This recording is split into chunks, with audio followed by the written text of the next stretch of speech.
Assalamualaikum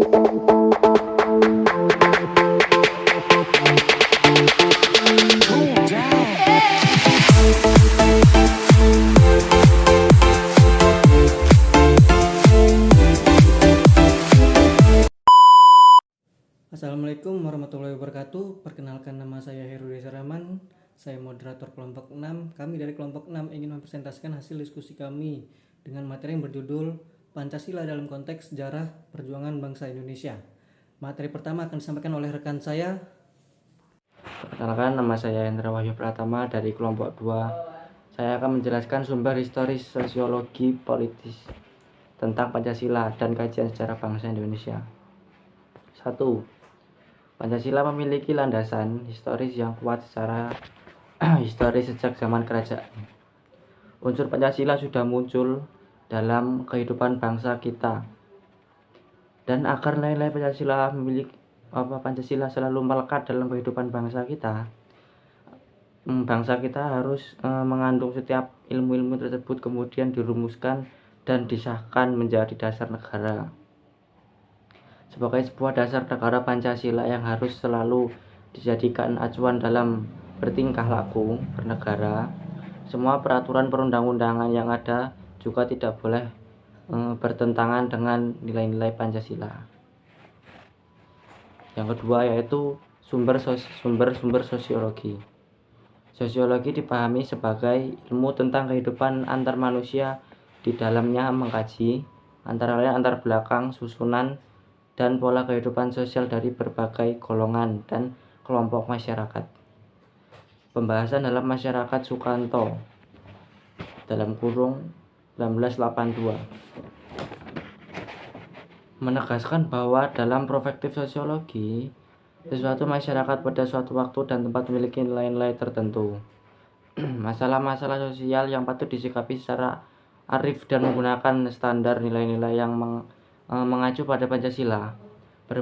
Bangsa Indonesia mendasarkan pandangan hidupnya dalam bermasyarakat, berbangsa, dan bernegara. Nilai-nilai yang terkandung dalam Pancasila merupakan karya bangsa Indonesia sendiri. 3. Pancasila sumber politis. Sumber politis Pancasila merupakan sistem etika yang terdapat dalam norma-norma dasar sebagai sumber penyusunan dari berbagai aturan yang ada di negara dan perundang-undangan. Pancasila sebagai sistem etika merupakan norma tertinggi yang sifatnya abstrak, sedangkan undang-undang merupakan norma yang ada di bawahnya yang bersifat konkret. Terima kasih. Assalamualaikum warahmatullahi wabarakatuh. Perkenalkan, nama saya Heru Reza Rahman. Saya akan membawakan materi sejarah perumusan Pancasila sebagai dasar negara. Sejarah dirumuskannya Pancasila sebagai dasar negara adalah diawali dengan pembentukan Badan Penyelidik Usaha-Usaha Persiapan Kemerdekaan Indonesia atau biasa disebut BPUPKI. BPUPKI adalah organisasi yang dibentuk untuk mempersiapkan kemerdekaan Indonesia sekaligus jumlah syarat yang harus dipenuhi sebagai negara merdeka. Pancasila dirumuskan dalam sidang pertama BPUPKI. Sidang pertamanya dilaksanakan pada 29 Mei sampai 1 Juli 1945. Dalam sidang BPUPKI pertama yang dibahas adalah dasar negara Indonesia, kemudian sidang keduanya dilaksanakan pada tanggal 10 sampai 17 Juli 1945. Membahas tentang rancangan Undang-Undang Dasar. Perumusan Pancasila sebagai dasar negara pada sidang pertama BPUPKI Supomo, Muhaymin, dan Soekarno menyampaikan beberapa usulan tentang falsafah atau dasar negara Indonesia. Penyampaian ini didasarkan pada arahan Ketua BPUPKI Rajiman Wadiodiningrat pada pidato pembukaan sidang. Usulan dasar negara menurut Muhaymin 29 Mei 1945. Muhaymin menyampaikan usulan dasar negara secara tertulis dan lisan. Usulan lisan: 1. Peri kebangsaan, 2. Peri kemanusiaan, 3. Peri ketuhanan, 4. Peri kerakyatan, dan 5. Kesejahteraan rakyat.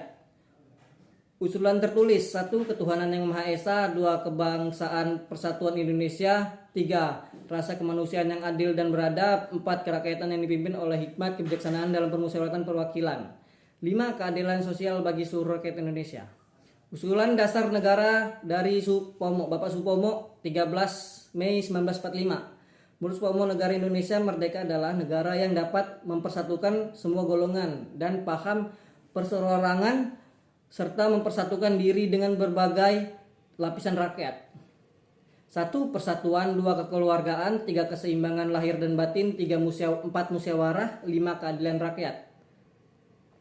Usulan dasar negara dari Bapak Insinyur Soekarno 1 Juni 1945. Soekarno menyampaikan pidato mengenai dasar negara Indonesia merdeka pada 1 Juni 1945. Ia memberikan usulan yang berbentuk filosofi Grondslag atau Willenstop, yaitu fundamen, filsafat, pikiran, jiwa, hasrat yang sedalam-dalamnya demi mendirikan negara yang kekal abadi. 1. Kebangsaan Indonesia. 2. Internasional atau peri kemanusiaan. 3. Mufakat atau demokrasi. 4. Kesejahteraan sosial, dan 5. Ketuhanan yang Maha Esa. Pancasila ditetapkan sebagai dasar negara pada 18 Agustus 1945 oleh Panitia Persiapan Kemerdekaan Indonesia (PPKI) pada sidang pengesahan Undang-Undang 1945. Pada sidang ini PPKI mengesahkan Undang-Undang Dasar 1945 di mana terdapat rumusan Pancasila sebagai dasar negara pada alinea keempat pembukaan Undang-Undang Dasar 1945. Baik teman-teman, kami ucapkan selamat pagi, salam sejahtera untuk kita semua. Tabik pun. Baik, saya di sini akan melakukan presentasi Pancasila. Sebelum saya melaksanakan presentasi, mohon izin perkenalkan, nama saya adalah Imada Evani Ardana. Saya di sini sebagai selaku pemberian materi tentang dinamika dan tantangan Pancasila dalam arus sejarah. Nah, saya di sini akan menyampaikan apa sih itu dinamika dan tantangan Pancasila dalam arus sejarah dan apa saja yang meliputi dari dinamika dan tantangan Pancasila tersebut. Yang pertama, dinamika Pancasila dalam sejarah bangsa Indonesia memperlihatkan adanya pasang surut dalam memahami dan melaksanakan nilai-nilai Pancasila. Pada masa pemerintahan Presiden Soekarno menjelaskan pada tahun 1960 Naskom lebih populer daripada Pancasila. Nah, dari itu pada zaman pemerintahan Presiden Soeharto, Pancasila dijadikan pembenaran kekuasaan melalui penataran P4, sehingga pasca turunnya Soeharto ada kalangan yang mengidentifikasi Pancasila dengan P4. P4 sendiri adalah sebagai informasi atau singkatan dari pedoman penghayatan dan pengamalan Pancasila atau disebut dengan Eka Prastya Pancakarsa. Nah, merupakan sebuah panduan tentang pengamalan Pancasila dalam kehidupan bernegara pada semasa Orde Baru. Dan pada masa reformasi ada kecenderungan pada penguasa tidak respek terhadap Pancasila seolah-olah Pancasila telah ditinggalkan. Nah, yang materi kedua saya akan memberikan argumen tentang tantangan Pancasila dalam arus sejarah. Nah, ini biasanya membuat Pancasila menjadi terhambat, di mana tantangan Pancasila dalam kajian sejarah Indonesia yaitu adanya upaya perubahan ideologi Pancasila. Sering kali terjadi upaya-upaya pergeseran sebagai ideologi negara, seperti kasus peristiwa pemberontakan PKI yang bertujuan menggantikan ideologi sebagai ideologi komunis. Nah, selain itu, tantangan terhadap Pancasila itu sendiri dalam kehidupan berbangsa dan bernegara adalah meletakkan nilai-nilai Pancasila yang mungkin kurang tepat pada posisinya, dan dari itu Pancasila akan kehilangan nilai-nilai Pancasila tersebut. Adapun bagian-bagian yang meliputi terhadap tantangan Pancasila itu sendiri, contohnya munculnya atau pemikiran baru yang bertentangan dengan ideologi Pancasila, seperti oknum-oknum yang sengaja merubah Pancasila tanpa tanggung jawab itu sendiri. Yang kedua, masuknya budaya asing yang berakibatkan hilangnya budaya asli Indonesia.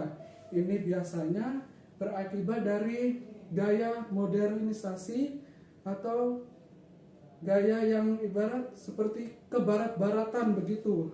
Dan yang ketiga, masuknya kebiasaan dan informasi yang tidak sesuai dengan nilai-nilai Pancasila. Nah, dari itu sangat berbahaya sekali bagi nilai Pancasila apabila dari kalangan masyarakat atau bangsa sendiri tidak bisa menyaring informasi yang tidak valid tentang nilai-nilai Pancasila. Dan dari itu penjelasan kami tentang argumen tantangan dinamika Pancasila pada arus sejarah. Terima kasih.